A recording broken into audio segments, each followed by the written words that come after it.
allegiance to the flag of the United States of America and to the republic for which it stands, one nation, under God, indivisible, with liberty and justice for all. In regards to any agenda item on the agenda? If so, please state at this time. Mr. Borman? No, sir. Mr. Nern? No. Mr. Corbett? No, sir. Mr. Hargraves? No, sir. All right. Moving on. Beach Patrol presentation. Ken and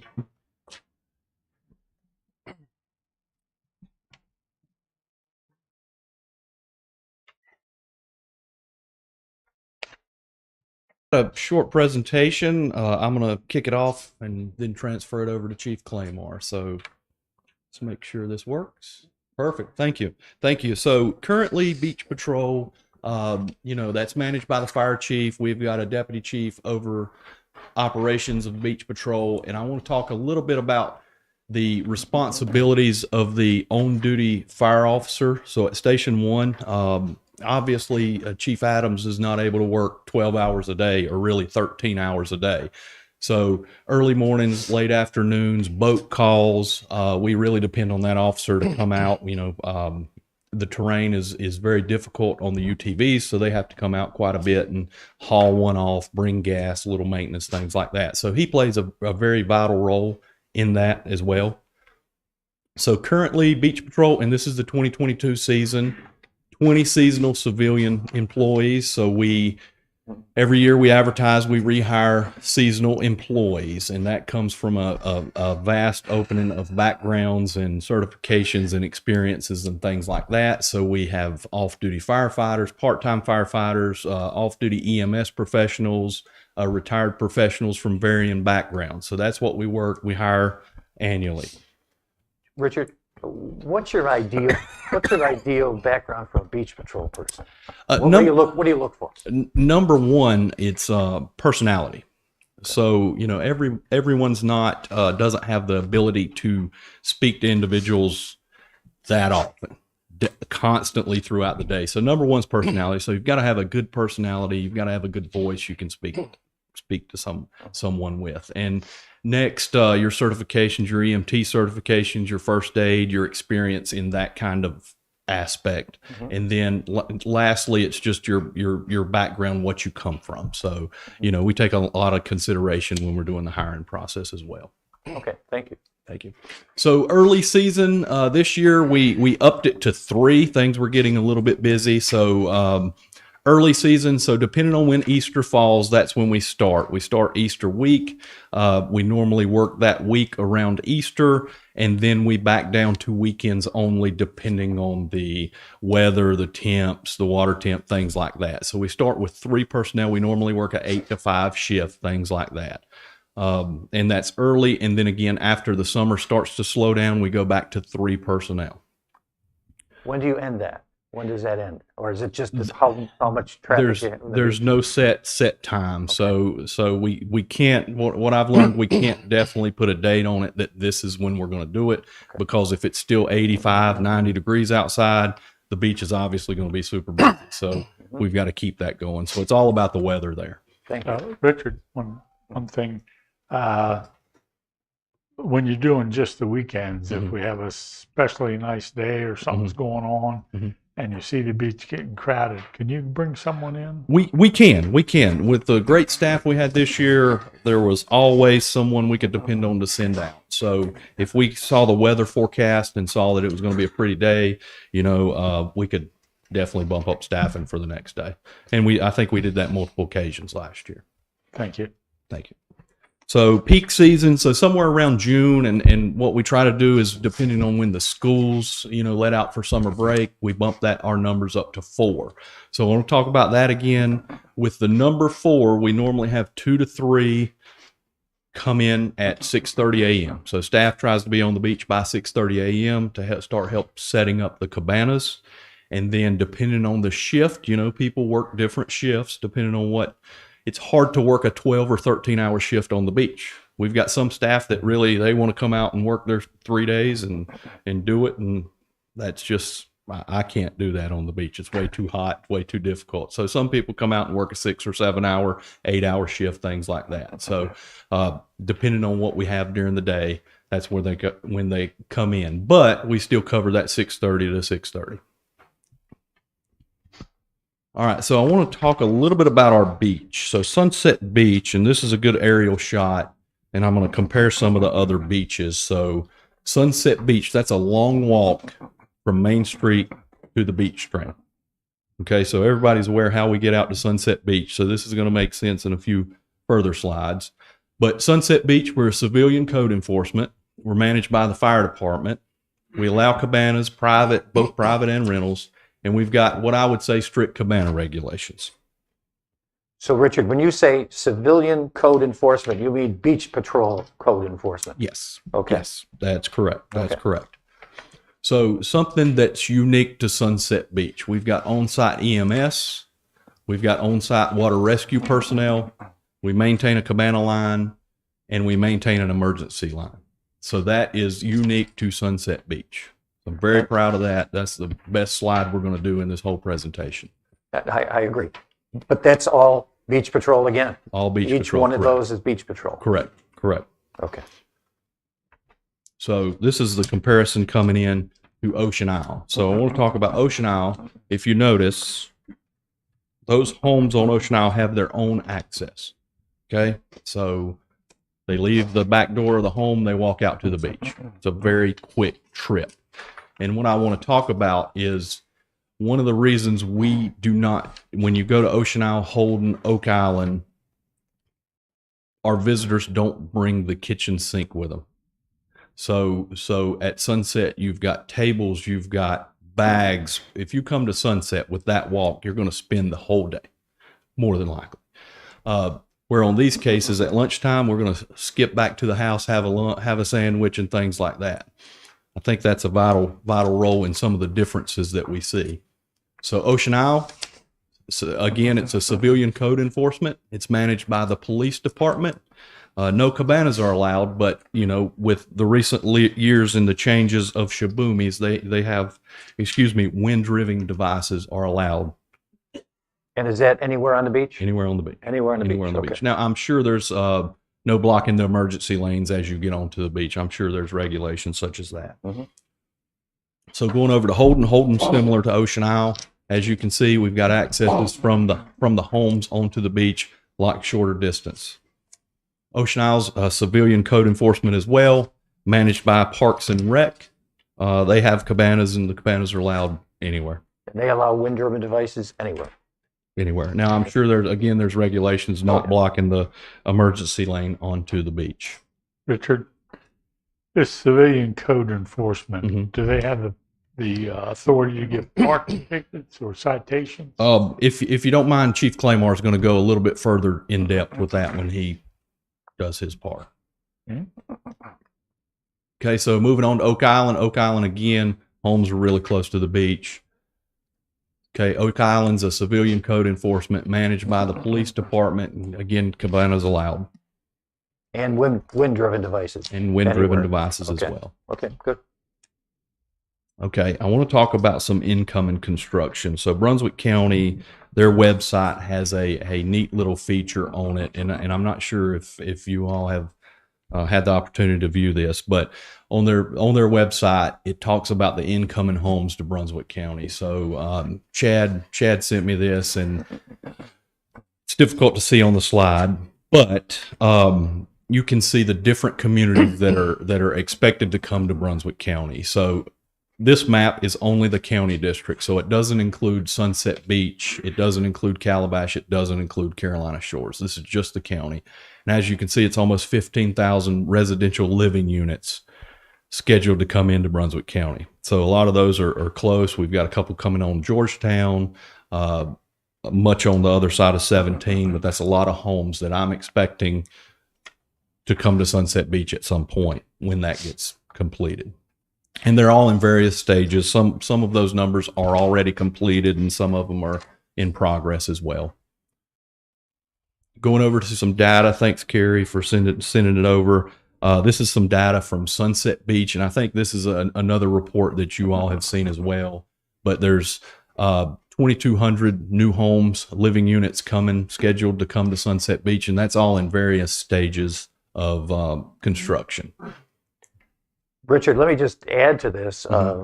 Cape Side. Cape Side had their build out the last few years, so they've had a lot more houses there in Cape Side. And in Sea Trail, you have Bird Watch. That's correct. Which is a development that is completing in the next probably couple of months or so. That's correct. So there's more than. Yep. And the reason is I'm not able to put that all on that PowerPoint. That's fine. So That's fine. That's fine. all right. So that's my portion. I'm going to let Chief Claymore come up, take over. That's it. I'm sure there'll be more at some point. Thank you. Morning. Morning. Good morning. All right, so we're gonna transition into what this might look like if the police take over beach patrol, and understand that this, when the fire chief gave his beach patrol wrap up at the end of the year, one of his recommendations was that the police take over code enforcement on the Strand. So we started looking at what this might look like, what would be the best case scenario, and I'm here today to give you the recommendation of what I think, if the police department is going to take over code enforcement, what that should look like. This slide shows a couple bullet points of why I think it's important. Number one is safety. I do not think it's a good idea to have civilians in a law enforcement function. Somebody who does not have powers of arrest, someone who is not a sworn law enforcement official to be enforcing the law. And that's exactly what we're asking our beach patrollers to do when, excuse me, when they're asked to enforce code on the beach Strand. With the police officers, there's more training, de-escalation, ways to convince somebody to cooperate and comply. Number one is because there's a recourse for non-compliance. If a beach patroller goes up to someone and says, do this, not that, and they say, make me do that, the best they can do is tell them again not to do it or call for us. There's less liability, I feel, having a police officer on the Strand, because if a civilian code enforcer, a beach patroller, ends up getting hurt or ends up hurting somebody else, if they're not trained to do to understand how to address resistance or aggression or force, there could be a potential degree of liability on the town. Having police there is a deterrent. How many of you have driven down any stretch of highway or roadway and saw a marked vehicle either sitting in the median or on the shoulder? What's the first thing you do? You look at your speedometer, because that marked car is serving a purpose by sitting where it's at, and it's controlling behavior. It makes you pay attention to what you're doing. You maybe put your phone down and your coffee down if you have one in each hand, and pay attention to where you're going. So police patrols on the Strand would serve the same purpose. People that are knowingly violating a code ordinance, such as a unleashed dog, a glass bottle, something of that nature, are going to be less likely to do so when there's a police patrol on the Strand. In early August of last year, our schedule changed so that we had more of a presence on the Strand to supplement beach patrol. And this was at the request of the fire department because of some of the issues they were having with non-compliance, aggressive people that were kind of pushing back when they said, do this, not that. So we were present on the Strand from August 1st through September 5th, various times of the day. It wasn't in a full-time capacity. What we did was we had our person that is assigned to the island for parking spend an hour here, 2 hours there on the Strand to support beach patrol. Again, to be present, to help enforce code, and to be there if a beach patroller got some pushback. So during those times, there were 60 documented police involvements from August 1st to September 5th. And you can see the various violations there that were encountered by our officers on the Strand. We documented a total of 89 calls for service on the Strand from May 30th, 2022 to September 5th. And again, various violations. Quick question, please. Yes, sir. So the whole concept of the police patrol is on the beach. They will be fully uniformed with arms, with radios. Correct. Okay. Do they have body cams? Correct. Yes. So, So that's one of the things that you're going to get out of a police officer being on the Strand versus a civilian. There's nothing saying a civilian couldn't wear a body camera, but we currently have those devices. And our policy requires that anytime they're involved in an interaction with somebody, a police interaction. Of course, if you stop me and you say, hey, where's the best place to get a fish sandwich? I'm not going to turn my body camera on. But if you have a complaint, if you have a concern, if something happened, you got your cell phone stolen, it's going to get turned on. And I'm going to document that incident every single time. Chief, Yes, sir. the calls for service come from where? This is from our in-house records management system. No, is no, where no. I pulled those from. Is that what you mean? Who's making the calls? Is it people on the beach? Is it beach patrol? Is it Both. residents? So Is it- what these numbers will show you is either self-initiated activity. So I'm on patrol and I see you with a glass bottle and I say, sir, you need to remove that glass from the beach, please. Okay. That's one unit of activity. If you say, hey, this guy over here has his dog off a leash and I go talk to him, it's another unit of activity. Okay. Somebody calls 911, a beach patroller flags me down. So those are all various Okay. ways that we had involvement with people on the beach strand. Gotcha. Thanks. So Is it, I'm sorry. no, it's okay. 89 calls for service. Are there times when they're not documented? It depends. I mean, if I'm on patrol and I see a little kid running up and down the dunes and I say, hey buddy, you can't climb on there. And he says, oh, I'm sorry. And he gets off the dunes, I'm likely not going to do a report for that. So yes, there would be a time such as that.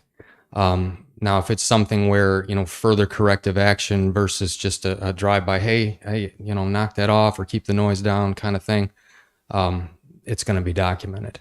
But for something casual like that, it's no different than if I'm patrolling Main Street and I see somebody cross the center line to park opposing traffic on the other side, and I roll my window down and say, hey, that's a great parking spot, but can you please just turn your car the other direction?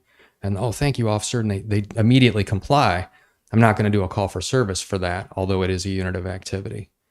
We don't document every single thing or interaction that we have with somebody simply because I would spend the majority of my day behind a computer documenting every single thing I do. If I go to Subway for lunch and somebody asks me a law enforcement related question, I'm likely not going to generate a call for service unless it's something that I'm directly need to be involved with, if that makes sense. Yep. Yes. Did that answer your question? Okay, perfect. Yeah. Thank you. Hey, Excuse Ken, me. Yes, sir. first of all, I want to thank the police and fire for getting together and trying this experiment. I think this was a good thing to try, and I think it's helped probably what you're going to talk about as time goes on today, putting together a plan here. I hope so. What was the biggest problem you had, or biggest problem police and fire had using this model, trying this model last August? And I think Tom, that would prick me to say that, Tom mentioned communication. Was there a communication issue? You never said that Beach Patrol called the police directly and got them right there. Was there a communication problem? Is there something we need to work out more if this is something for the future? I think there's that's a solvable problem. Okay. There's an easy way forward to correct the communication. Beach Patrol has to operate on a separate channel because there's chatter on the Beach Patrol channel that does not need to come across the law enforcement channel. And quite frankly, if our officers listen to that chatter for 12 hours a day, they're probably going to turn it down and down and down and down and down to the point they can't hear it anymore. Okay. But there is a way forward. They do have radios that can communicate directly with officers or directly with the dispatch center. That is an option that we tried several years ago, and it was squashed, and it didn't resurface. The way that Beach Patrol makes contact with the police now varies. They can call the communications center directly. They can call the police department directly. They can call one of their chiefs directly, who then will pick up the phone and call one of us directly or call the dispatch center directly. So I think with a protocol, with a procedure of how it should look, then it would be a lot smoother to say, look, if you need an officer, this is exactly what you do. So we don't have 15 options of a way to get a hold of an officer. If you need it, this is the way you do it, simply by a directive or a matter of policy. Yeah, the key to me anyway, that's just my feeling, the key to make this work is great communication between the Beach Patrol and the police. whether the police be riding on the island in a car, whether they be walking the beach. If there's a problem, the beach patrol needs the police right away. Normally, if somebody's giving the beach patrol a hard time regarding enforcement, and if the beach patrol guy goes up and asks them to put their glass bottles into a cooler or something like that, and they tell them to take a walk, that call has to be made. That call has to be made quickly, efficiently, and the police have to respond quickly. So that kind of communication, I think, has to work. And I would agree with you that if the beach patrol needs, we have the radio, so the beach patrol needs training. Certainly, hopefully, you'll give it to them as the plan emerges here. That's for sure. So thank you. Okay, Sure. That's good. Back to Mr. Corbett's original question with the uniformed officers. There'd be a variation of this uniform, but it will 100% be a marked police uniform. When we had officers doing this from August through September last year, they wore a bright blue, like a bicycle patrol shirt, had the police patches on it. They wear shorts if they choose. They have full duty gear, vest, body cam. So they're easily identifiable as a law enforcement officer. Our UTV is marked as a police vehicle. It's got our patches on it. It says police on it. So there's anybody that says, well, I didn't know you were the police, had their eyes closed. So they'll be easily identified on the strand. Thank you. Any other questions before I continue? Okay. That was good. Thank you very much. Yes, sir.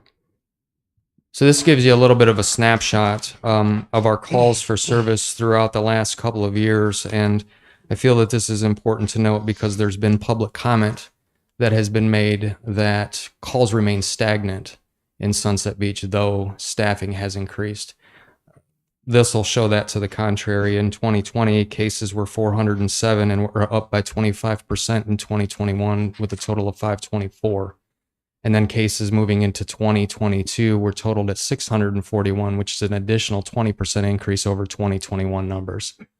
Calls for service were even more significant, where there were 3,844 in 2020 and a 42% increase into 2021 with 5,895 calls for service.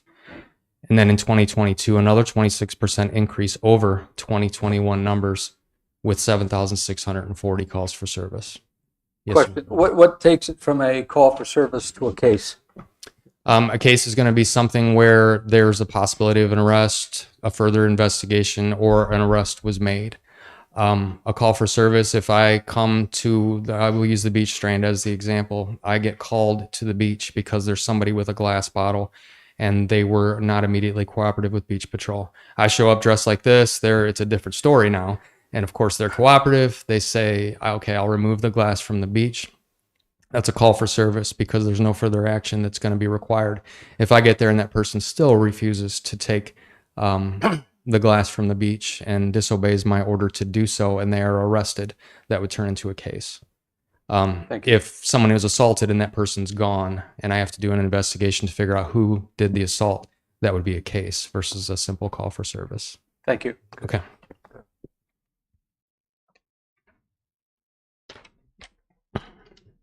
A little bit of this is repetitive from what the chief showed earlier with what area beaches do. I have a couple on there up the coast that weren't included in his presentation that aren't our next door neighbors.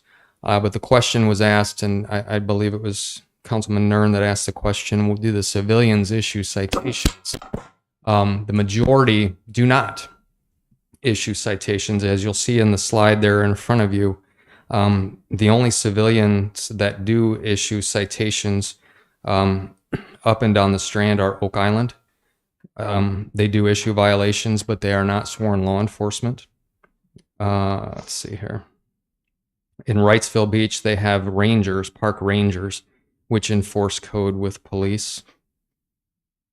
And that is it. The majority of them, and you'll see there's Topsail, Surf City, Wrightsville, Carolina, and Curie Beach, who have various different forms of handling aspects on the beach. Now, every one of these positions is a paid position, so nobody's out there for free, nobody's volunteering. Even the intern positions that are there are paid positions. And a lot of what they do is, they're warm and fuzzy. They're friendly. They're educating. They're informing. They're asking people to do things differently. And if that falls short, then of course they call for law enforcement. And that's one of the things that prompted this discussion was the issues that fire was seeing last year on the beach. And again, we spent a lot of time on the beach from August through September and did not see those same things. Is it because of how we're dressed? I would say likely so. In my previous career, we worked an off-duty detail where we were sworn police officers, but in civilian clothing in a retail environment. And I had more confrontations with people when I was dressed in jeans and a t-shirt than I ever did in my career dressed like this, simply because I don't know if it's a lack of respect or if it's like, what authority does this person have to tell me what I can or cannot do? But we didn't see the majority of the issues that the fire did. Chief? Question? Yes, sir. Go ahead. So the different locations that you cite here, and you say that the civilians in most locations didn't issue violations. Correct. Was that by regulation, by choice, by law? What is the restriction for a civilian to issue a violation? I don't have a certain answer for that, but I believe since they're all likely part of the LGC, if they're sworn with the town, and if these are civilian or not civilian, but what's the word I'm looking for our citations? It's not a criminal summons, it's a civil citation. And if they're issuing civil citations through the town, any sworn member of the town can issue those. So our public works employees, if they're sworn with the town, they could issue citations. You folks, if you're sworn, could issue citations for the town. So I would imagine in those situations, it's by choice. It's by choice. Yes, sir. Okay, thank you. My question, you did a test case back in August for uniformed police presence on the island, on the beach. What is your impression in terms of public response? In past history, previous councils decided we didn't want uniformed police on the beach because it would discourage visitors. It would create an environment that they think perhaps there's a danger that brings the police out there, and so it discouraged people from coming to our beach. You get that? Did you get that perception last August? If you follow our Facebook page and you look at some of the photos that we've taken on the beach over the period of the summer where we do Where Is Your Sunset, a lot of the pictures that you'll see are from the beach strand with families, with children who want to come up and see the UTV, that want to come up and talk to the officer. So we were very well received. I myself spent some time out there on the utility vehicle and was flagged down by multiple people, either just telling me thank you for your service or to point out a violation. So I think that, again, if they see the beach patroller, I don't know that, that many would see the beach patroller and think police. So if there's a violation that they see, if somebody's using narcotics, for example, if somebody's smoking marijuana, I don't know that they would immediately approach a beach patroller and say, hey, I think that group over there is doing something they shouldn't be doing, because most people recognize the symbol of a law enforcement officer as, a person that looks like me, maybe not as much gray hair. But so that, I think being there gives people a sense of calm. If you're doing something that you shouldn't be doing, it's not going to give you a sense of calm. And hopefully you'll take it somewhere else, or at least get it off the beach, because we don't want that at Sunset Beach. And I think that everybody that is here, that comes to our beach strand, if 5 or 6 police officers show up on the strand at the same time, it's going to cause concern. There's going to be phone calls. What happened? People are going to take to social media asking and speculating that all these things are happening. But one person, 2 people patrolling the strand and just being friendly. I hand out can koozies. I know the fire department does similar with, the footballs and frisbees. So we're friendly. We try to be approachable. We want to be the face of the town. That's what I tell our officers, that look, we're the ones that people are going to base their impression of Sunset Beach on, because we're the ones that are, being asked, hey, where can I get a fish sandwich? Or how do I get from point A to point B? And if we're not friendly, then they're going to base their entire perception on Sunset Beach off of that one interaction with an officer. So to sum up, I think it was well received. Absolutely. So also in sum, you would say the uniformed police presence would not discourage tourism and visitors from our beach. I think it would be the contrary. I think it would be. I think it would encourage people more to come.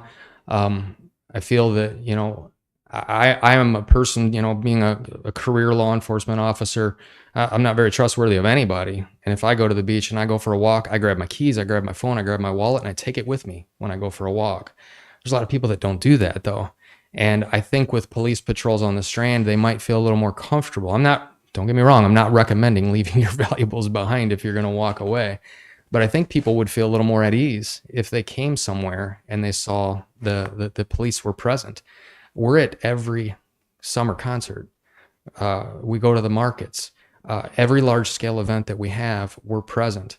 And it's not that we're present trying to jam somebody up or find a reason to take somebody to jail. We're friendly. We talk with people. We engage with them. But we're also there to protect them. If something happens, we're there. We're immediately available. The summer concert series is a perfect example. We have somebody there. I mean, I don't know if anybody's seen me try to dance at the summer concert series. Yeah, it's horrible. But I witnessed that. don't ever talk about that again. I don't think it's But that's the reason we're there, just to interact, to be friendly, to engage with folks. And I want to, as a police officer, I want to change people's perspective of what the police do. We have a bad reputation, not Sunset Beach, but police across the nation have a bad rap. And we're not bad people. My name's Ken. I just wear a costume to work every day. That's what I tell people. And I want to change people's perception of what a law enforcement officer is all about. That's why I go out there and I dance and I make a fool of myself, because I'm not a good dancer, but I'm a human. And I can go out there and I can do those things and, show, hey, I'm just a normal guy that wears a costume to work. So same thing if we're on the beach. That's what you're going to get. Thank you. I must welcome. have missed that concert. There may be a video floating around, but I'd try my best to delete that every time I see it. So Ken, your deal with protection, obviously, out on the beach, and that's an important part of it. But yet you're saying that your police officers would be ambassadors for the town. Absolutely. And that, I think, that balance would be very, very important to Right. make it all work. We can 100% be ready to respond in an instant with whatever is required without putting on mirrored sunglasses and black leather gloves.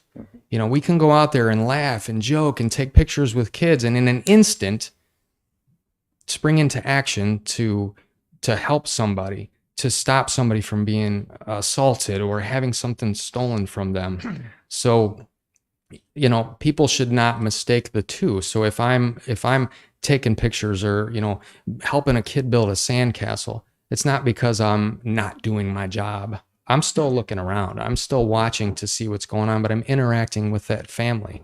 And if something happens, I will step on that sandcastle to get to where I need to be to help somebody that's in need. Okay. Thank you. Certainly.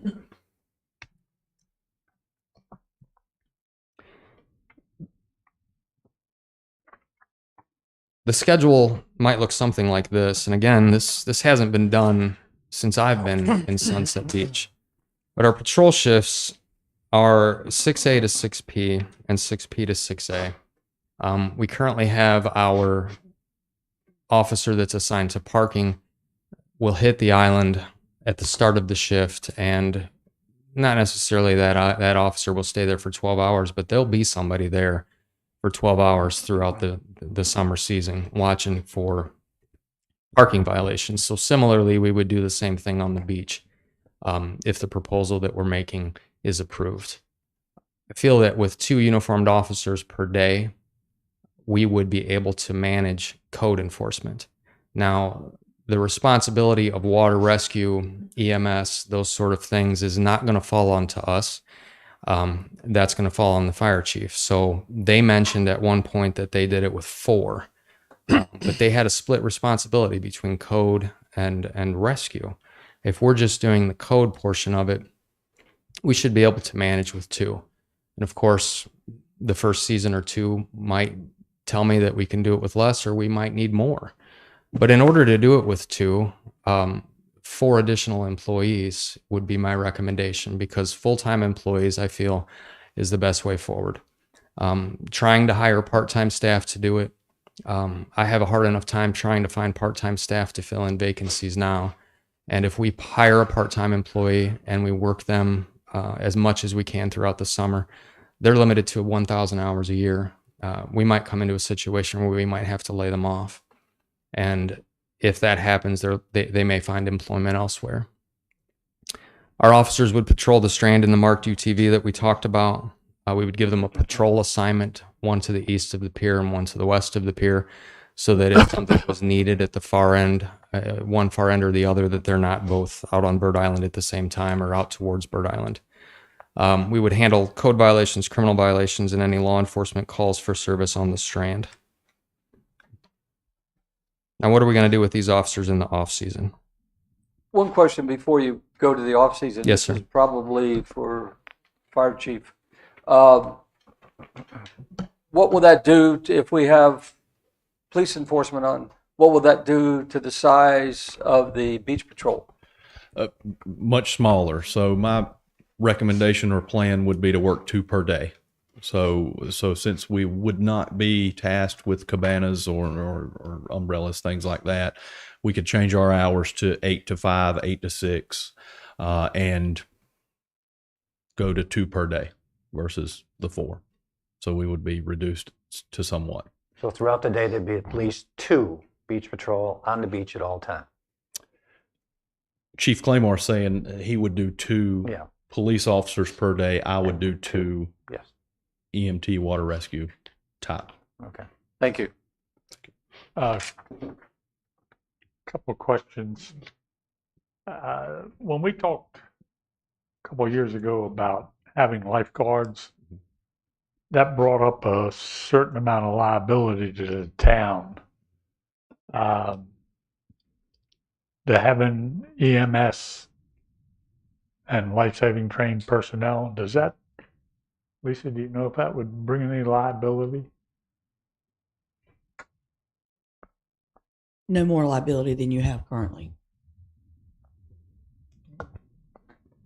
And Ken,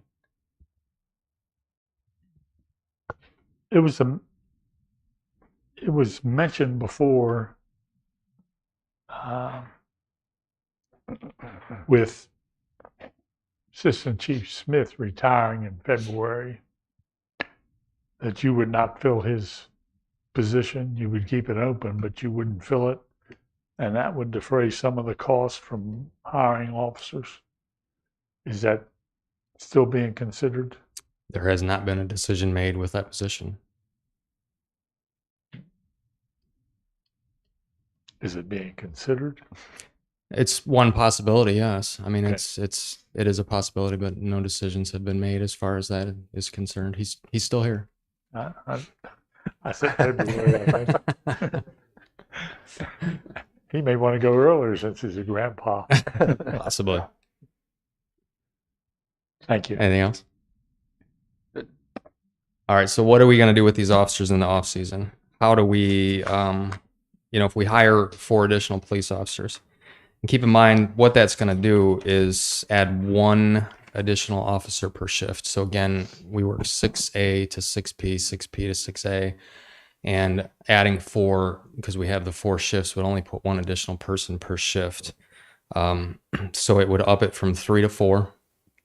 And one suggestion is to break the town into zones in the off season. I don't know if you have color copies in your packet. If not, this gives you a little bit of an idea what the zones might look like. And this is not certain. This is just an idea. Zone 1 is in blue, which would encompass the island and out toward Beach Drive, Oyster Bay.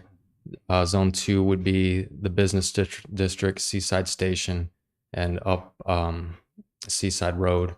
And then Zone 3 would be Sea Trail, Sandpiper, and that area off of Georgetown Road. And then a supervisor would float. So what this would do would give the appearance on streets such as Magnolia, where an officer is on that road a whole lot more in a 12-hour shift, or Clubhouse Road or Crooked Gully or Sandpiper Bay Drive. You would see patrols a lot more because that officer would have a patrol responsibility that they would be assigned to. And of course, this is when we're fully staffed. We encourage our folks to take time off in the off season because we're all hands on deck in the summer. We try to send people away for training in the off season. So it would be nice to have those officers to backfill for those times and not have to spend overtime to accommodate training or vacation requests. Question. Yes, sir. Question. Just for clarification, these 3 zones that you point out there do not include any of our ETJs. Correct. And that's because, is the town responsible for patrolling the ETJs? They are not. Okay. No. How about under the mutual aid agreement? We don't have a mutual aid agreement that would cover us in the ETJ. The statute gives us full authority within up to 1 mile outside of our jurisdiction. So if you would take any of those far outlying areas and run a line up to 1 mile and see where that takes us, we have full statutory authority, but we don't patrol those areas. So if we get called there, then we're covered under a mutual aid that's outlined in the general statute. And if we see something, if we're at the corner of Georgetown and Seaside, which is in the ETJ, and somebody blows through the red light, we have full statutory authority there to make a stop, to make an arrest if need be.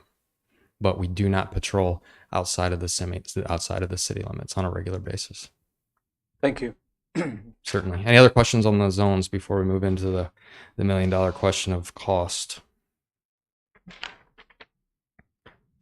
So this is what it would look like if we were to hire additional officers. These are one-time costs for one person. The officer cost, including salary and benefits, the number that was provided by our finance officer, is roughly 74. A vehicle cost would be between 38 and 42 for an SUV or an F-150. 27,000 to upfit the vehicle. Now that's a high number, but keep in mind that vehicle is going to have a radar, it's going to have a camera, it's going to have a radio, it's going to have all the police equipment that our regular patrol vehicles have, because these officers are going to be with us year round. Cost to upfit the officer, to outfit them, to buy them a handgun, a bulletproof vest. We currently have one utility vehicle. If I run that thing 7 days a week, it probably won't make it through the summer. So I'd need at least an additional UTV. So our one-time costs for equipment is there as you see it at $100.5, and annual cost is $74, which is the officer cost. To multiply that for you, looks like this. So there's a one-time cost of just over $340,000, a recurring cost of almost $300,000 for a year one startup of $636,500. Now that's not a rock solid number, but it's pretty close. And that would give us 4 additional officers to provide 2 officers on the Strand 7 days a week throughout the season as needed. Yes, sir. And just to clarify, our policy continues to be that we have an assigned vehicle to each police officer Yes, that they use for duty, and they take it home and they have it with them. correct. That's why if you hire 4 police We'd have to hire- officers, you Correct. need to get We'd have to 4 get more vehicles. 4 vehicles. And since you brought that up, I'll use this as an opportunity to brag on that program, because we weren't sure of the life expectancy that we were going to get out of these vehicles. And in 2017, when I was first hired, council approved the purchase of 5 vehicles. And that allowed us to have every officer have a take-home vehicle. I put a life expectancy of 5 years on those vehicles at the time of purchase. Every single one of those vehicles is still in service with no immediate plan for replacement, because they are still running strong. Mileage is staying down, repair costs are staying down.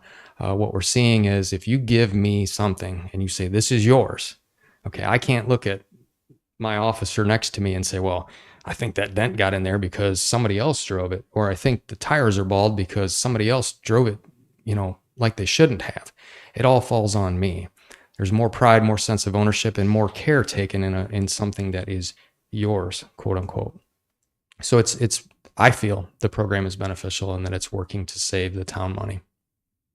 I think it's proven that having take-home vehicles for the officers, they'll last much longer and are better taken care of. I I remember a study going back to 1980. There's countless studies, and across the coast here, our neighboring agencies do it. When we're trying to attract a potential candidate, that's one of the draws for that candidate to have that take-home car, that they don't have to put the wear and tear on their own car to drive back and forth. While that may be a benefit for them, the benefit for the town is the ready response. And I use that in my presentation to try to sell it to council that, I know we're way off topic, I'll try to reel this in, that if something happens in town, something major, and I need to call people to come to work, they don't have to come here in their personal vehicle wearing shorts and flip-flops and go to the locker room and get dressed and start their car up and turn everything on and then respond. They can respond directly from their house to wherever they're needed in Sunset Beach. One clarification of the policy. Yes, sir. Are the police officers allowed to use those vehicles for personal use?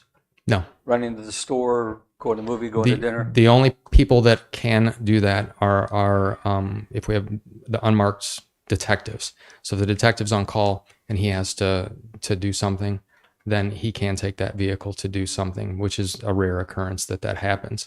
I do also allow them, if they're going to work out, that they can drive that vehicle to work out, because we want them to stay in shape. We want them to be ready to respond. Thank you. But that's it. A question for finance.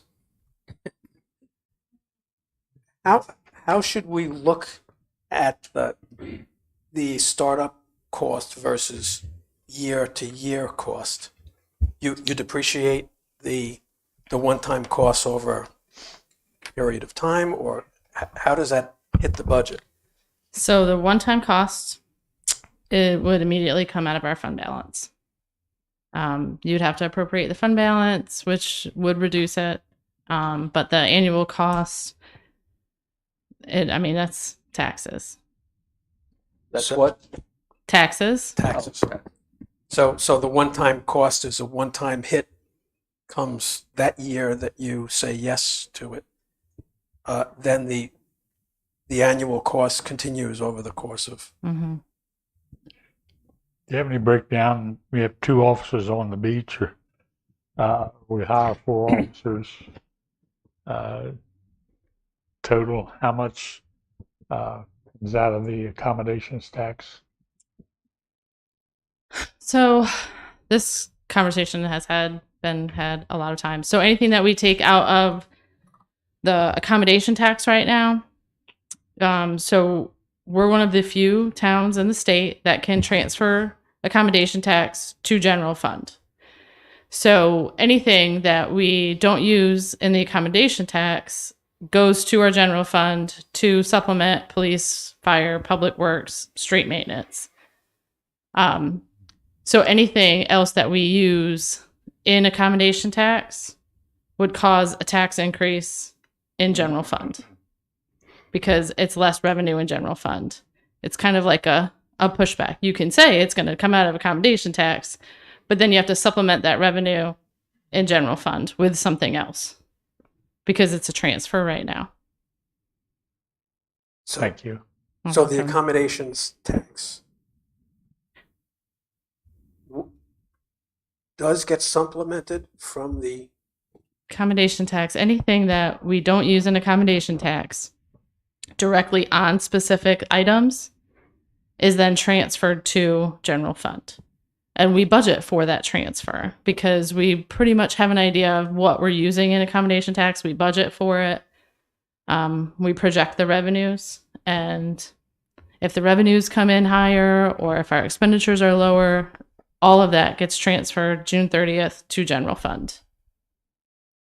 Okay. So we expect that revenue in general fund every year is basically what I'm saying. So then back to this 636 number. That's going to hit no matter what. Yes. And what would be your estimate of the tax increase? Generally. The whole thing. So our tax rate is 1 cent is 170,000. So to hire all of these officers would be just about 2 cents tax increase. Thank you. And that, that 2 cents is basically because we would use accommodation tax for some of that first year cost. Because 2 cents only gives us 340,000. That's the annual. Estimated, and the estimated 1 year cost is 600. First year cost is a total of 636,000. Because you're going to do a one-time hit on the 340,000 is the one-time cost. So it would be like the tax increase is just under 2 cents because it is 170,000, which that's going to change this year as well. There's a lot of variables in this because we're in a reval year. We have to look at the economy and what the projections are. So, but it's been about 170,000 per 1 cent tax. So the one-time cost is going to reduce our fund balance. It's not a continuing expense. The personnel, the 296,000, that's something we have to budget for every year, and something that we are not budgeting for right now, which could affect our taxes. It doesn't really, I guess what I'm saying is it doesn't really matter if you take it out of accommodation tax or general fund, it's going to have the same effect. Okay. Just to make clear, a lot of times during public comments and in letters to the Beacon, people have said that the state requires us to have a certain fund balance. That's absolutely not true, is it? It's not true. What the state looks at when they look at the fund balance and the health of the town are multiple factors. So there's no set percentage amount. Beach towns, they really do want us to have higher because we're more susceptible to things. But when we look at our audits, we have a great audit every year. We're super careful with our money here in Sunset Beach, and we pay attention to what's happening. And that when the state treasurer's office and the LGC looks at everything, they look at it as a whole package. It's not just one number. Sometimes they know that there's going to be expenses that are going to bring your fund balance down some, but there's usually a plan in place to bring it back up. I mean, they look at everything. I just The wanna total make- health of the town. Thank you. I just want to make sure that everybody knows when somebody says this, something they make up in their head or, Right. Yeah. There's no Whatever. specific amount. thank you.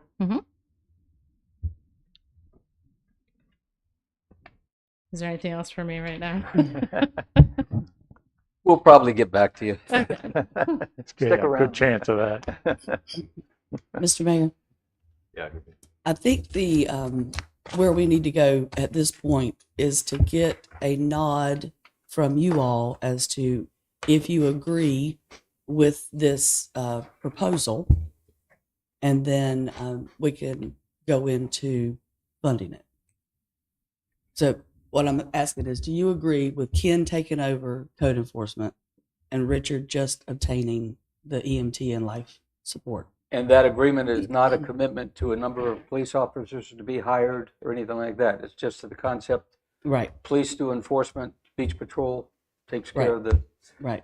And he's laid out Yeah. that for this program to work for him, he's going to need 4 additional. How do we get there is a different story. And all you need is a consensus, Mhm. not a vote. Right. I agree with that concept. I also agree. So I'm still not sure what we're agreeing to. So you said that agreement does imply that we're agreeing to a 2 cent tax increase? No. No, No. No, it's not. no, just that you're agreeing with the concept. So I agree that the code enforcement should be done. I like, Yes. I totally agree. Also, totally agree. so now that we're all in agreement with that, now we can figure out how we get there. Yeah. So what's the way forward look like? nobody wants to increase taxes, of course. This is what the fire chief and I feel would be the best case scenario. How do we get there? Clearly, we're not going to hire 4 officers tomorrow. What is that number going to look like? Or the next week. Or the next week? Okay. Or February 6th. There's an option that we could do that we could likely start this summer, which is going to be significantly less impactful on the budget. Tara can speak to what this would look like. But if we used civilians to enforce parking. Now, of course, this is contrary to what we opened with, to say that civilians shouldn't be enforcing the law. And you're going to see that in a slide coming up, that's one of the cons, because that is something that I recommended we get away from. However, 90-ish% of the time when a violation is issued, it's issued to an unoccupied vehicle. So there are less chance that you're going to have some pushback, but we'll talk about the potentials of that here in a few slides. The 2 officers that council gave us a few years ago to patrol the island, which means 1 a day, we would move them to the beach strand, and they would enforce code violations on the beach. We would hire a staff of part-time civilians to write parking tickets, to enforce and try to regulate traffic. Not regulate traffic; they're not authorized to do that, but to try to regulate parking on the island. In my conversations with the fire chief, as you see, there may be some people from Beach Patrol, if the authority is moved over to us, that are going to be potentially available. Whether or not they'd be interested is another question that we have to talk about if this is approved. The pros of going to a civilian parking enforcement are there, which you see in front of you. Well, less wages, and they're not going to get benefits. They don't require the training or the equipment that the full-time police officer does. We're not giving them weapons. We're not giving them a taser. Vehicle for patrols are going to be less expensive than a fully outfitted police vehicle with a light bar and sirens and all that good stuff. Will they have radios so they can make a call if they have trouble? They will have a radio. Yes, sir. They're going to have a portable radio. The pros of the functionality of this would be that they can be trained and sworn to write parking violations similar to what we write. So as we discussed earlier, that these civilians, if they're sworn employees, they can enforce code violations, parking violations, which are under our codified ordinances. The civilian staff can be trained and certified to run registration inquiries, because we need to have them be able to run the plate to see who owns the vehicle, so we can put that name on the citation and enter that into the system. We toyed with the idea of them not doing that. But for one example, July of last year, we mailed over 60 letters to folks who did not pay. And what that would mean is if the month of July, my civilians do not run the registration inquiries, sometime in August, somebody's going to be tasked with running 60 plates and entering all that information, which is not cost effective at all. Part-time civilian staff would work a schedule, something similar to what you see there, and that, of course, could be adjusted. I know that the fire did an 8 to 5. So depending upon what we see on the streets, when we really need to be out there, we would adjust accordingly. Some of the cons to having civilian enforce parking regulations is there's no law enforcement authority. So again, I opened with the safety aspect, and I'm going to talk about it here again. And I like the fact that when I'm standing on the side of the road, or another sworn officer standing on the side of the road putting a ticket under a windshield, and I see a golf cart drive by and everybody's standing up waving their beers in the air, I can act on that. I can make a traffic stop and I can address that violation.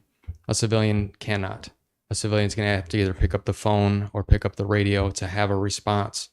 And depending upon where a marked unit is, if they're in C-Trail, that response is not going to be timely enough likely to catch that violation. So they cannot enforce other violations that might be observed. If there's a domestic on the island, whatever there might be, those people will not respond. They'll have minimal training and de-escalation if they're approached by a vehicle owner with no means to protect themselves or anyone else. The difference in The parking violations is once I write that ticket and put it on your windshield, that's a fine. That's money coming out of your pocket. Whereas on the beach strand, it's mostly education over enforcement. Do this, not that. Please comply. Where on the street, there's a violation. We write the ticket. There's a fine included with that. Every year, I'm approached by somebody. Officer, that's my car.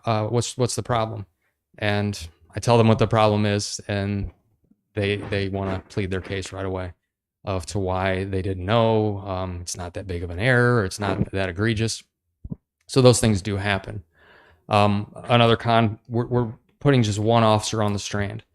If that officer is tasked with managing a cabana line by themselves, they will do nothing else for the entire time they're there than man the cabana line. So that's a lot of responsibility for one person. If we ask Beach Patrol to supplement, again, we're right back into civilians doing the majority of that work. And we only have one UTV. So we don't purchase another UTV. We're going to run that thing into the ground, literally, and it may not make it through the season. It's done very well for us, but there's no guarantee that it's going to make it through the season. Yeah, and I don't understand this. I mean, we just went through talking about the fire stuff, about having beach patrol on the beach, and about when they go up to someone that's violating. When you talk about they get upset, could lead to a fight or somebody getting hurt. And now we're talking about putting them out there in parking where there is no witnesses. Where if they go up and they're writing a ticket and somebody comes up and jumps on them, we're going to be in the same boat. We could be, yes, sir. I mean, it's just like taking them off the beach and putting them here in the same thing. That don't make no sense to me. We're talking in circles. Like I said, I mean, I opened with safety and I'm concluding with safety. It's if it's not funded, we either leave it status quo, or this is an alternative to put our uniformed police officers on the sand. If we leave them on the island, then then the fire chief's employees are tasked with enforcing the law. But what I see in this is what we've just sat here and explained, or what y'all talked about is next year are y'all going to be coming back to whoever the council is or whatever, you're going to be coming back and saying, all right, we got to do something now about this because we had this many incidents. We've never had a We're program. not solving a problem, we're just creating a new one. Potentially. We've never had a program where civilians have enforced parking, at least as far as I know. I know when there was a company that came in last year that talked about maybe doing some different things with parking, they were going to have civilians do that role. And it is something that's done. It's done in major cities across the nation where they have meter maids, for the lack of a better word, that just write parking tickets, and they're not sworn. Do I think it's safe in this day and age? No, I don't. But if we can't afford the recommendation, this is a Band-Aid. And it puts the civilian in a position the majority of the time where the vehicle's unoccupied. So the lesser of the two evils. And you were saying 90% of the time, when, in our experience, when violations or tickets are issued, the vehicle is unoccupied and the driver is not around. Correct. And 10% of the time, perhaps, the driver shows up. Correct. Even when we try to, and we all do it, if we see somebody park in error, we don't hide around the corner and wait for them to leave and then put a ticket on the windshield. We stop and approach them and say, I'm going to save you $50. Here's what you need to do. But the majority of the time, the vehicles aren't occupied. And it's the captain that gets the brunt of the aggravation and the dirty words, because they come here to complain about why they got the ticket, and they have their own pictures. So that's the majority of what we see. What is the cost of a body cam, roughly? Probably $1,500 to $2,000. If these civilian parking enforcement people had body cams, they would only turn it on if they were approached by an owner. Correct. then there's a record of what exactly goes on. Mhm. Because sometimes dealing with police, people lie. Do they? Hard to believe. Right. But We require our officers to take pictures of every parking violation that they write. And we've seen where I have a picture that shows a clear violation, and the violator will, they'll basically stand on their head and try to take an angle that's significantly different to show lesser of a violation. I'm not saying anybody's ever moved a vehicle, but that's possible. So we document. The picture's worth 1,000 words. So you would require, if we had civilians doing this, you'd require them to take when they write a ticket, take a picture. Yes. And turn on the body cam if the driver. I haven't given the thought to the body cam, but that's something we could Yeah. do. We have some spares, and this is going to put one person a day. And I think we have 5 spares, so they could grab one out of the dock and take it with them, with the instruction on just, if you're approached by somebody, that's when you turn it on. Because we don't need a video after video after video of unoccupied vehicles. And that's the majority of what it would be. Interesting. But I don't disagree with the mayor. This is not the best alternative, but it's an alternative. Estimated costs, this would be a bank of money for part-time civilian staff at about 30 grand. They would need a vehicle. And if I buy one vehicle, it's going to run 7 days a week. And it's roughly this price you'll see at the end. I have an example of what that vehicle might look like, but this is for a used vehicle at $18,000. Fuel and maintenance on that vehicle will be a variable. Can't give you an exact number on that. Upfitting is going to be significantly less. Some amber lights, some white lights, computer amount, and something that says Sunset Beach Parking Patrol, parking enforcement, something of that nature. And then a casual uniform, shorts, t-shirt, and a ball cap, something that identifies them as somebody with some sort of authority that is an employee of the police department and given that authority to enforce parking. I might have missed this. The vehicle, would that be a UTV or would it be a regular car? No, I have an example of what that's going to look like. This is what I found off of. It's a very small, compact vehicle. This is a 2021 Spark. This vehicle has 40,000 miles on it, and it's just under $17,000. The prices of used vehicles are absolutely ridiculous, but this is something they can easily maneuver. We can mount a computer in, and it's air conditioned. So when we're trying to get employees to come and work for us part-time, it's easier to tell them they'll be in an air-conditioned vehicle than sitting in an open UTV with no air and 100-degree heat for 8 hours a day. So it would help to have a vehicle versus a UTV. Questions on costs, vehicles, anything in that alternative option? So my eyes aren't that good to see from here. So what was your total cost per year? Or one is, what is the startup cost for this to get the vehicle and the equipment, and then the estimated cost per year of the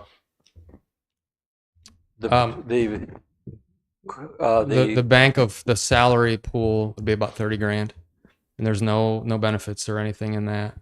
And I believe that was calculated with a wage of $15 per hour, $18,000 give or take for a vehicle. The fuel and maintenance on that vehicle is going to be a variable. About $3,500 to upfit it so that it's got decals to identify it as a town vehicle. And then just uniforms for those employees, roughly $2,500. Gas, so 60,000 or less. Well, I've certainly seen civilian traffic enforcement work well. DC don't even think about parking illegally. And I think as a police officer, we were subject to tickets also. And they were very good at collecting Mm-hmm. and booting cars that didn't pay. Sure. I don't know that we need to get into booting, but I do think this would work. And it could work very well and save the town money and still get the job done. That's my thought. My sense is if you take risk versus cost and the impact, if you will, on our tax base, I am inclined to go for this this last proposal of 2 hired patrol officers on the island and then civilians handling code enforcement, and see how that works. And I think the safety is a factor we have to consider, but given our overall environment, I don't think the safety is a major issue out there on our island for people getting tickets, at least. So I'm inclined to go with that, and I'm very much inclined to keep zero impact on our tax base. I really don't like the idea of raising the taxes 2 cents to get this started. So I would go for this last alternative that you proposed. John, you're saying that civilians would do the parking monitoring, and that the sworn officers would then move onto the beach. Yes. That's what you're. Yes. Okay. Yeah, I would agree with that as well. I think that the thought of a 2-cent tax increase for all the residents here is something very difficult to accept. That this last proposal is worth a try, and I understand what Mr. Mayor suggested, that we were just moving a problem from one place to another, but for the civilians that are doing parking, if they encounter anyone, they have the option of just walking away. They don't have to engage with them. They can Sure. walk away, and it could be handled with a regular officer, and how frequently that would happen is a question. So I think it's worth a try to do the last proposal as you suggested. I would also offer one other point, is that when we put this into place as we hit to high intensity days such as Memorial Day weekend, I don't think Easter is quite that big. The police department, from the operational planning and concern, would be sort of keeping one of your regular patrol officers kind of well tuned into and prepared to react to an issue that the code enforcement civilians might have on the island until we get this program underway. And there's times like 4th of July, Labor Day, and sometimes when we get an extremely exceptional weekend day that brings everybody in the world out to the beach. There are times like that as part of the operational procedure for the patrolling officers in the town, to make sure one of them is kind of tuned in to be prepared to react to an incident or a problem on the island. Certainly, and it's an easier response to get to anywhere on the island versus the Strand. The Strand's problematic just because of the current way we have to access it, by getting out of the vehicle, rolling a combination lock, pushing the gate, getting onto the Strand, and then if we're going to the far east or west ends of the island in a SUV on a Memorial Day weekend, you're doing like 5 or 6 miles an hour tops, and that seems fast with all those bodies. So getting to the island is to the streets on the island is going to be a quicker response. And we authorize overtime for the busy weekends to make sure that we have additional people, because we know there's going to be additional guests and visitors coming to Sunset Beach. Command staff is out there. I myself wrote over 150 violations last year, and the majority of my time is spent in the office. So there will be more of a presence on the island. There always is, versus just the one person that is assigned. So yeah, Well, you should see should see us. you know, we hear about all the difficult people that our beach patrol has to deal with. And Shannon certainly has a good point. Let's hope he's wrong in this case. But we have thousands and thousands of visitors here. And it's only the very few people You're right. that are problems.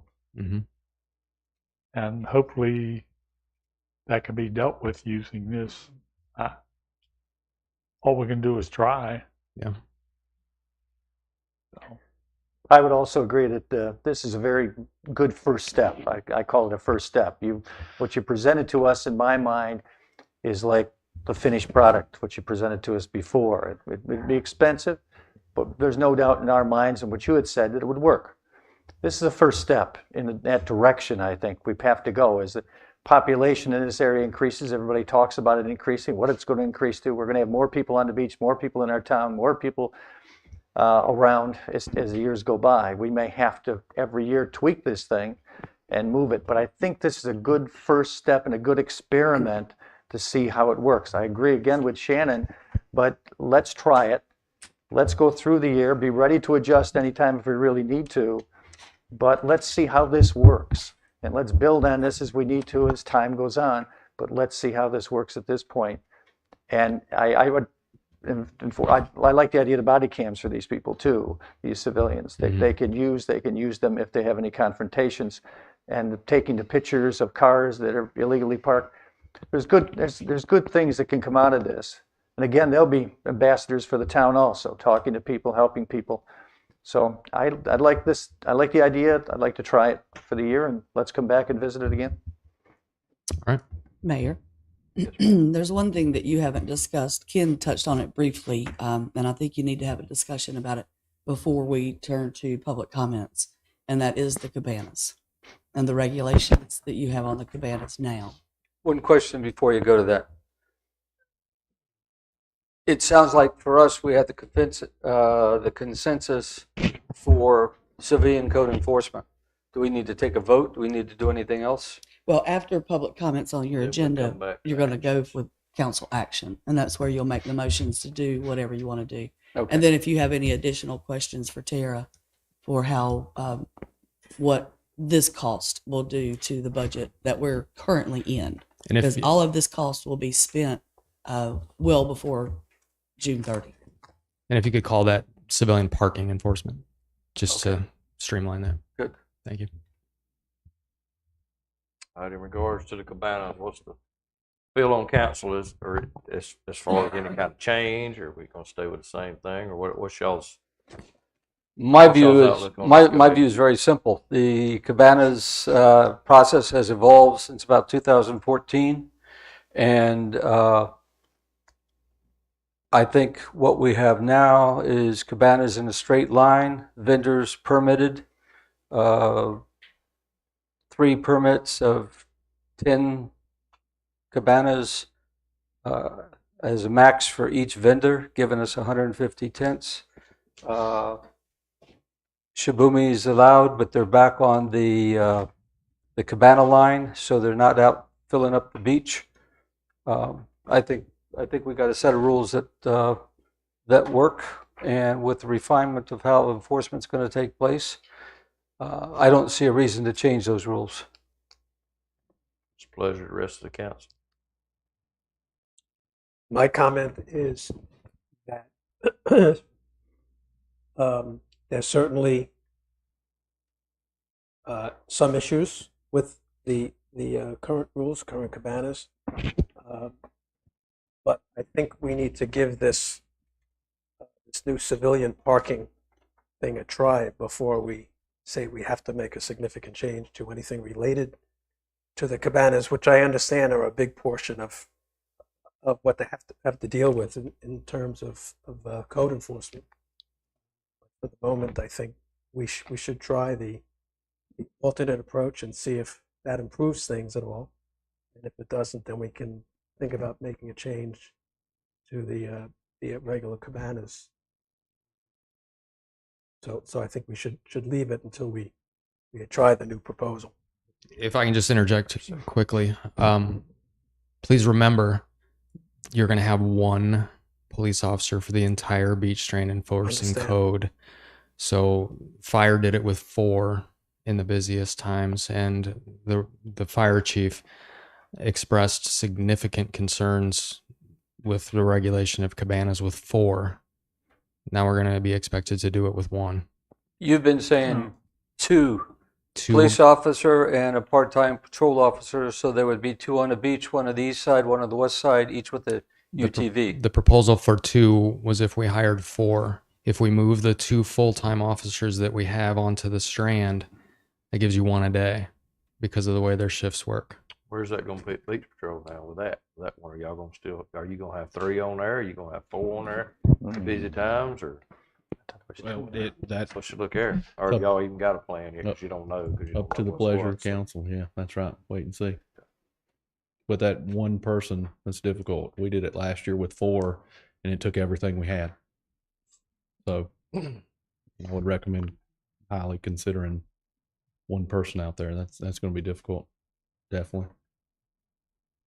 Like, go ahead, Charlie. I'd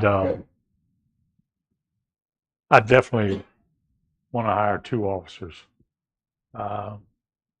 Dealing sometimes with part-time, they're available. As far as cabanas, I have really mixed feelings about them. You look at the picture of Holden Beach, and we got people coming here from Holden Beach because they don't want to pay for parking at Holden Beach. And they bring cabanas, they bring everything with them. They add nothing to our tax base. And yes, our beaches are, all beaches in North Carolina are public access, and everybody is welcome as far as I'm concerned. But you have to follow our rules. I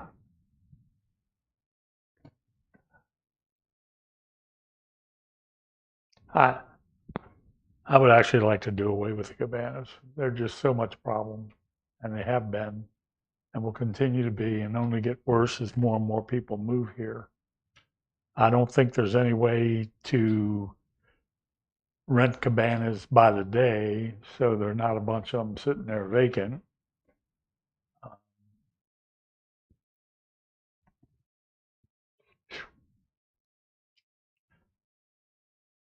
I'll go along with John's suggestion, but I don't want just one officer on the beach to do nothing but cabanas. Can I clarify? I was reading off of, as listening to your proposal, reading off of the proposal that town administrator put out. And that, Ken and I have discussed that in this this mock proposal that we've got going now, that there will be 1 full-time on the strand from 6A to 6B. Okay. And when it gets really, really, really busy, like, what do we say, 10 to 2, he would find somebody, if warranted, to put out there. And that could take one of the full-time officers that's on patrol to the beach strand, which will reduce the patrol to 2 1. on any given day. It would reduce it to 1, Miss England. There are 3 per shift currently. 1 of those goes to the beach. That leaves 2. If I pull another one off of the road, that gives 1 for the entire town. And even conducting a traffic stop with 1 person is not always safe. Supplementing with part-time, I have a staff of part-time people. Many of them have other full-time jobs. So for them to backfill with the frequency that we would need to have 2 per day, it's just not possible. Trying to recruit part-time people to come to work in Sunset Beach, part-time is problematic only because a lot of the officers, especially straight out of the academy, they want full-time jobs. And do a quick Google search of agencies that have vacancies around us, and jobs are available. They're having a problem recruiting full-time people to fill those vacancies. I asked when I was at the Chiefs conference last week, everybody I talked to, how's your staffing? Are you full? They're not. we're blessed right now. We're fortunate. I'm going to knock on this wood right here that we're fully staffed because there's agencies around us that are struggling and trying to come up with incentives such as sign-on bonuses, take-home cars, more time off to get full-time people in the door. So I'm having the same problem with part-time people, which is a problem I can deal with. But to supplement so that I have a part-time officer on the Strand 12 hours a day, 7 days a week through the summer, it's not going to happen. I can't do it.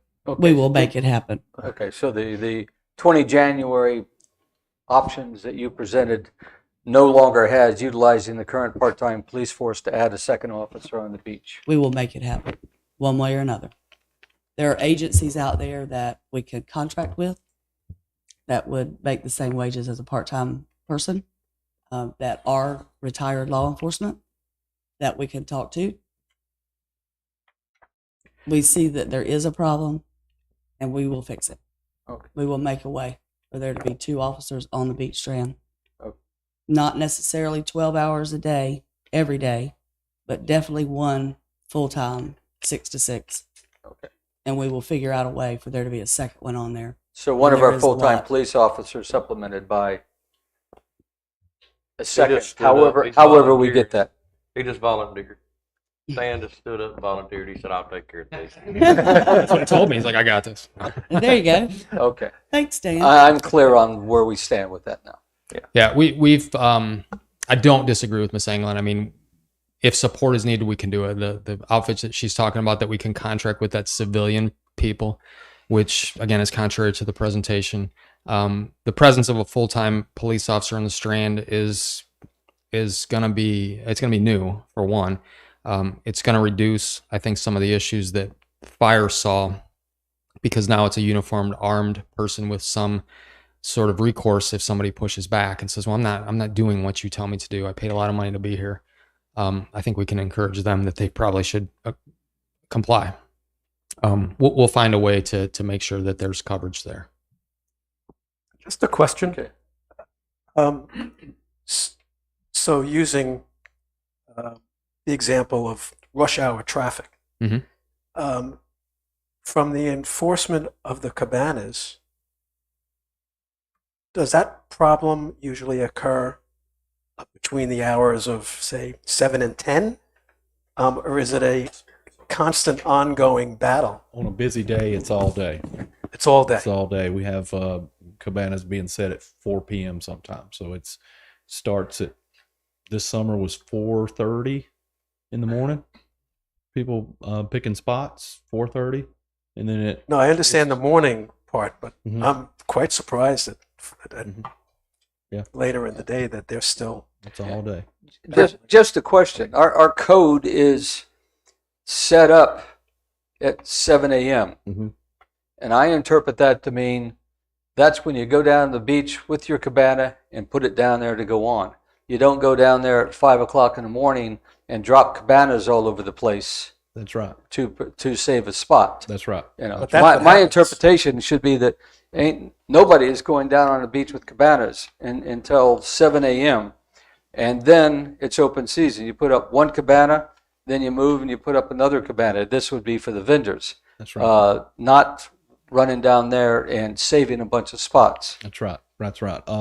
What we see is people going down and sitting in a spot without their cabana, sitting there, starting at 4 a.m. He ain't got nothing to do. Yeah. Well, it's Well, sitting there- valuable space. Sitting there without a cabana is one thing, Mhm. but when somebody comes in with a cabana, Mhm. and if there's no cabana in that space, my view is they should be able to put it up as long as it's 7 a.m. Yeah, Yeah. of course. At 7 a.m. it Yeah. starts. Everybody's kind of waiting on us. They come down if we're on the other end. Hey, it's 6:55, 6:50. We throw it up. On occasions, but that's valuable real estate. With the changes, I think I spoke about it in the first presentation. The moving away from the pier as we did last year, that created the 3rd Street, 4th Street, 29th, 30th. That's valuable space right there because we've got a lot of homes trying to shove in that one area. So it's tough. It's tough. So I think, just to be clear, I think our enforcement should make sure the cabanas start at 7 a.m. That's correct. not before. That's correct. That's correct. Richard, when you talk about the busy season, I spent some time over there this past summer learning, and I felt when it came to cabanas, obviously 7 a.m. is a very, very, very crucial time Yes. to be there. Yes. But as the morning went on and things filled up, then you had your one or two coming in that may not know the rules very well. But things by 10 o'clock in the morning, I asked this the Chief Esmar, but I can't remember what he said. But I think he was talking about once you get to 10, 11 o'clock in the morning, the rush is done. And it's really done by 8 or 9 o'clock in the morning when I saw. And then after that, there might be some people coming in with a cabana, coming in with a shibumi, coming in with, but they look for open spot, they go get an open spot. I didn't see it being as terrible as I think we're trying to make it here, but I'm not sure. I'm not there all the time, and I wasn't enforcing the code last year. So over the years, I want to brag on staff. They did it. They've got it down to an art. That 7 a.m. finding people a spot. That's we have problems at 7 a.m. With setups and things like that, but it's not the significant problems. The significant problems we have in a lot of the stories, I think I read you on the first presentation, was the 10 a.m. to 11 a.m. Hey, I want to be here at 3rd Street at 11 a.m. on a Saturday. That's our big problems right there, because there is no spots at 3rd Street at 11 a.m. And when they have to move to 10th Street, 11th, 12th, and walk that distance with their kitchen items, that's when some of the major problems come. You know, and Beach Patrol, myself, Beach Patrol, we say every day, hey, if you want a spot, come at 7. You got to be here at 6, 6:30, find your spot. You know, you got to come earlier than that. But there again, you're telling people to come at 6 and 6:30, and you know, you're encouraging them to violate our codes. I'm not. Okay. So let's use this for example. Between 3rd and 4th. Yes. So ordinance says they can't be erected. So they can be on the beach. They can't be erected. So if they're between 3rd and 4th, is there 12 spots? Don't quote me on that. There's 12 spots. There's 30 cabanas that want to be in that area. Okay, obviously there's enough space for 12 cabanas. So by 7 a.m., that spot between 3rd and 4th is taken, because there's people standing in that area, sitting in that area, and that's what it is. Now, there's no cabanas erected until 7, but at 7 a.m. on the nose, it's full of cabanas, that area. So I'm not recommending you go get your spot before then, but you know, I don't know what else I could say given our ordinance about how would I tell that person to get that spot? You know, because there was people coming at 4:30 a.m. to get that spot this year and sitting in that spot until then. We struggle. It's tough, but no erecting the cabana. So if they bring the cabana down, you know, they're sitting in that area at 7 a.m. That cabana goes up. What if they bring the cabana down, dump the cabana, and go away for 2 hours? Is that keeping the spot? But that's not keeping the spot, because there's going to be a cabana coming up right beside it. You know, the person has to physically be in that spot to. I don't know if I want to use the word claim, but claim that spot. First come, first served. Yeah. Richard, the problem here isn't particularly with the vendors. Most of them are going to set up and be gone Correct. certainly by 8 o'clock, I would think. Correct. So really the problem about finding a place is the people who come with their own cabana. Yep. And I've spoken to the cabana vendors, and they struggle in that area between, you know, the prime real estate, what we call it, that 3rd and 4th, things like that. And, you know, they have customers that want to be in that spot, and they struggle finding a spot as well. So they have to move customers further down. So that's right. We've gotten emails complaining about I can't put my cabana where I want it. And actually, I think most of those were from people who owned the house and were, I don't know. It's still got to be first come, first served. Right. This is no different than the parking issue. Correct. I mean, if you want to get a parking spot, you come early. Correct. Let's go back to the issue that we had about Cabana. Mike, you didn't get to speak, and I know you slobbering to talk, so What? go ahead and tell us what you think about Cabanas. Well, my feeling is what I did is a couple of years ago, about 3 or 4 years ago here, when one of these meetings, it was said loud and clear that Sunset Beach was one of the only beaches that does allow cabanas in North Carolina. I took that, I listened to that, and I believe that. In the last meeting we had when you made your presentation, Chief, all of a sudden a young man stood up and said, there's only one beach in North Carolina that doesn't allow cabanas, and that's Ocean Isle. Well, as usual, I went back, called some of these beaches, emailed some of these beaches, looked at websites. He was absolutely correct. There's only one beach in North Carolina that doesn't allow cabanas. That's Ocean Isle. All of them, all the rest of them that I saw, and when I talked to you about this, no one else has lines of cabanas like we do, but they're just open to have cabanas and open to have shabumis throughout their beaches. Obviously, our beach, compared to many of these other beaches, is smaller. Obviously, our beach, when tide comes in, there's less room. I don't know when the cabana line started. I have no idea on that. 2014. 2014. I can see why it was done. The more I learned about it, I'm sorry. The cabana line, old age. the cabana line was put into effect 2017. 2017. And I can see why it was, because of the smaller beach and high tide and so on.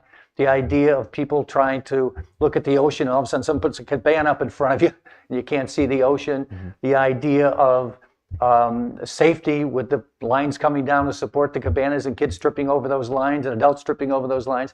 I can see why it seemed very efficient to go to the line back there, bring them in the back, let them have cabanas on Sunset Beach, but control it a little bit more. The people I've talked to said that works. One of the cabana owners I talked to said that works. Thinks it works very, very well. So I don't see doing away with cabanas, but I think the way we control them is pretty good, but the cost is time and enforcement, obviously, in doing it. What I'd like to do is just what Tom said. Let's let the police work on this one this year. Let's stay with the current rules we have on cabanas and shabumis, and then get reports back from the police, obviously, and how it's working. Is it working? Is it not working? What do we need to make an adjustment? But my hope is, from what I saw last year, as long as there's someone there, and I think Ken is absolutely right with the uniform. When you see a uniformed police officer, you respond a little better than a guy in a t-shirt and an SUV calling himself a beach patrol person telling you what to do. But I also saw last year beach patrol people taking their SUVs, piling on a shabumi on their SUV and helping someone find a spot, which I thought was incredible, way above and beyond, but wonderful as being ambassadors for the town. But anyway, let's go and try this, see how it works, and I would expect some reports back to us throughout this summer, telling us about how things are going with all these changes we're making. And I would be for let's keep it as it is. All right, so they've all had their speak now. So go ahead. What's your next? You can Well, go to we'll go public comments if you're ready. Thank you. Y'all got everything out right now that you need? Thank you. Good. Thank you, We'll open Jim. it up for public comments, if you will, as through all public comments. Please state your name and address. I'll set the clock for 3 minutes. You have up 3 minutes. It gets down to about 30 seconds. I'll try just so we can get everybody that wants to speak. Would anybody like to step up right now and speak?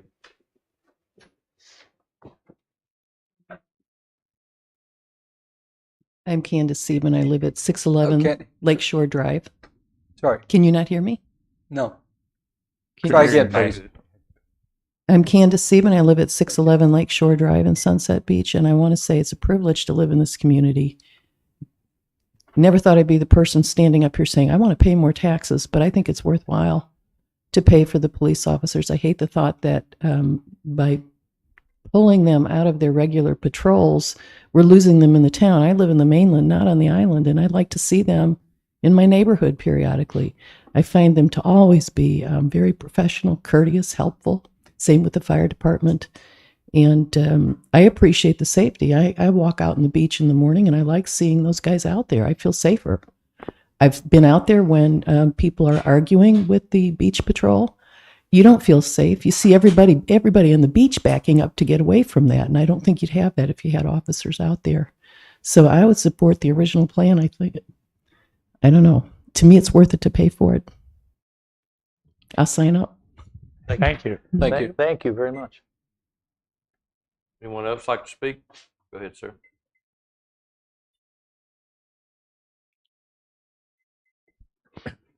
I'm Dr. Ron Cohn. I live at 401 16th Street, Sunset Beach on the island. Nice to see you all again. I didn't come here except to actually learn about what was going on. I think you guys do it. It's tough to do what you do. And Shannon, I think you're absolutely right. All of you are right. But as far as the tax issues, it's always a concern. But you got to sometimes have to spend money to keep it going. But I think we missed a couple points I just want to make real quickly. The $160,000 at 1 cent, okay, is actually because the proposal is $360,000 the initial first year for that, and each succeeding year. So that's a minimum of 2 cents, and an additional $300,000, which you either take out of the budget or call it what you want. That's another 1 to 2 cents potentially as far as taxing, because on top of that, that money, because the cars are 7, 8 years old, they're going to have to be replaced. So instead of thinking of it as 2 cents, I look at it as 3 to 4 cents based on what we were just heard. In addition to that, as civilian parking is a great idea, a meter maid if you want to have that idea or something like that. I don't think I disagree that the concept of a police officer on the beach as being for comfort. I think people who go to the beach think of lifeguards and beach patrol and safety from water and things like that. Yes, things can get stolen, and that's what we look to our police officers for, maybe. But I don't go to the beach with the idea of looking behind me to say how many police officers are on the beach. That comfort to me is beach patrol, maybe fire department even more. But I think police connotates to me personally, and I've heard it said on the beach when you see the police go up and down the beach, that's not comfort. If anything, it implies just the opposite. It implies enforcement. And if we're looking at tourism, someone I mentioned before, I don't know if it was John or something like that, somebody said something about we should be thinking, what about tourism? What do people think of it? It's not, and even the police officer himself said, what do people think of police when they see the badge? I think we should be thinking of that.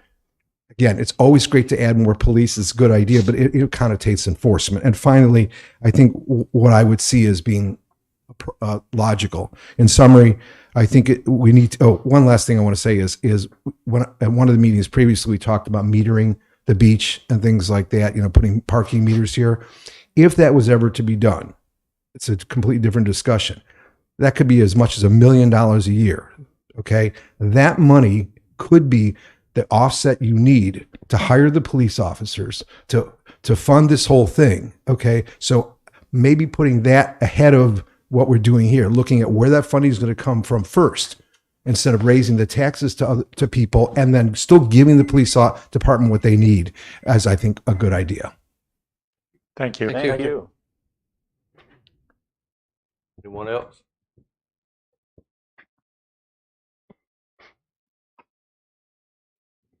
All right. If there's no one else, I'll close the public comments. We'll go to the council actions. What's the pleasure of council in regards to the issues ahead with the beach patrol? If I may. Go ahead. If there's going to be a vote or further discussion, the captain brought up, and it was in the presentation, we have one UTV. The recommendation is to buy one vehicle to do parking enforcement, which is going to put considerable wear driving both of those 7 days a week throughout the summer. Don't know if the budget can afford to do 2 vehicles and 1 additional UTV, but that might stretch it further if council so chooses. Thank you. All right, Council, what's your pleasure on this issue?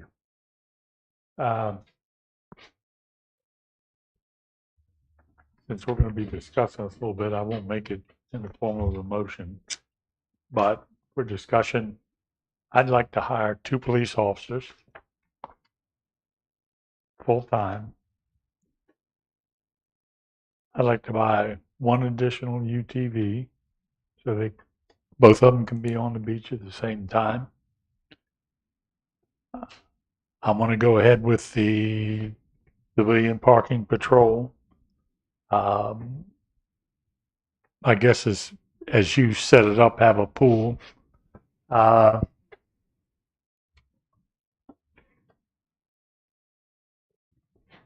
That's it for me. Can I ask a question? Yes, sir, go ahead. I'm still not sure I understand that if we do the civilian parking, what would the impact be on the budget? The January 20th note from the town administrator said there'd be no change in the need for any additional tax revenue. So with that, so part of that would come from beach patrol. It'd be just the ongoing amount would be much less significant because you're going to reduce the beach patrol part-time and increase the PD part-time line. So the ongoing would be different. Any equipment or vehicles or UTVs or any of that you buy is still going to come out of fund balance. So not necessarily a tax increase. It's sort of a readjustment for ongoing expenses Okay. because it's significantly less. Right. Okay. So I think that the fire chief said that there would be a reduction in the beach patrol number as well. That's what I mean. Oh, The okay. beach patrol part-time line I got that's you. in accommodation tax would be reduced Okay. by quite a bit, and then the PD part-time would be increased. Okay. So it's not. There's still going to be a difference, but pretty insignificant. Okay. Not enough for a tax increase. I got you. We Thank can you. adjust. And And that cost goes out of the current budget. Right. And the current budget, The full 30,000 wouldn't be in this budget because the summer crosses budgets. So we're going to look at it all again in about a month, too, for July 1 going forward.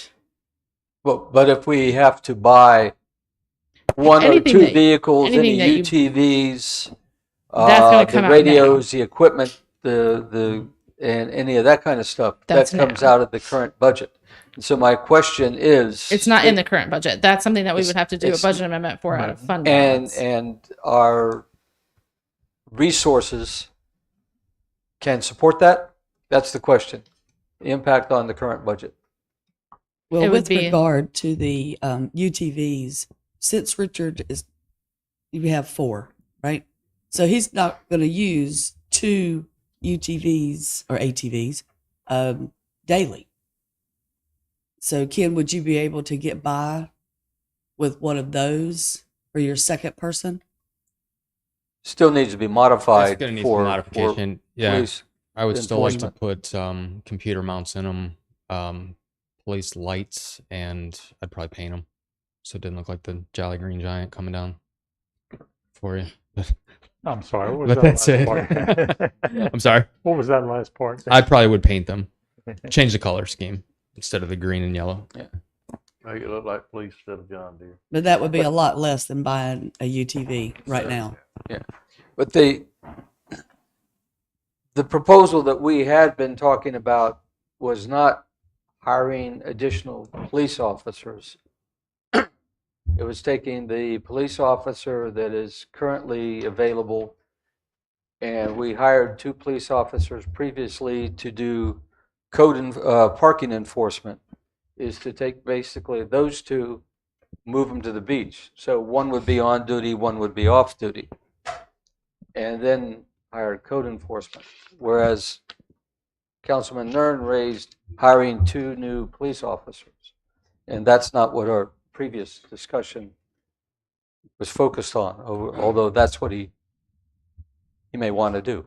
But those were one of the alternatives that Yeah. we were given. Yeah. We gave you the ultimate goal of where we need to get to is the 4 additional officers so that the beach can be manned 12 hours a day with 2 police officers 7 days a week for the entire season, April 1, October. That's where we need to get to. Tara and I recognize that that is a hefty tax increase, which we know that you all do not want to do. So we came up and discussed with Richard and Ken this option to try this thing out to see what it'll look like after the first season. And then when we get to this time next year, we'll have this discussion again. And even before that, I mean, we could come back in July or first meeting in August and give you a report of how this program is working. Yeah, I would hope you do. And that's the option that I'm in favor of.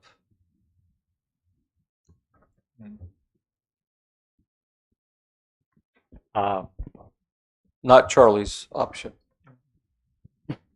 If I may speak again, Yeah, go ahead. I think we'd be better off biting the bullet and hiring 2 officers to make sure we have the coverage we need.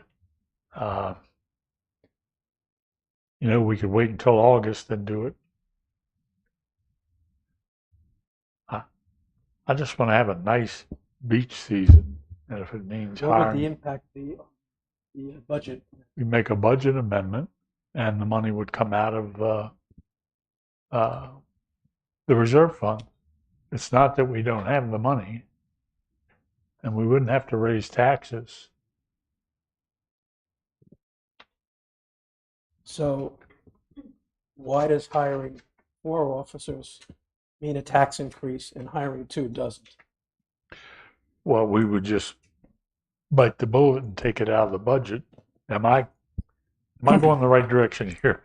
Hiring 2 basically would be half. So it would be like a 1 cent. 1 cent tax. So it is a tax increase. If we don't, and we can finagle part-time because it's 30,000, but there's like a decrease in beach patrol, increase in PD. So that's kind of like a much less. But if you hire 2 off, like for 4 officers would be almost 2 cents. So hiring the 2 would be close to 1 cent because of for the ongoing cost. No matter what you do, the equipment and stuff is going to come out of fund balance. But for operating expenses, you can't.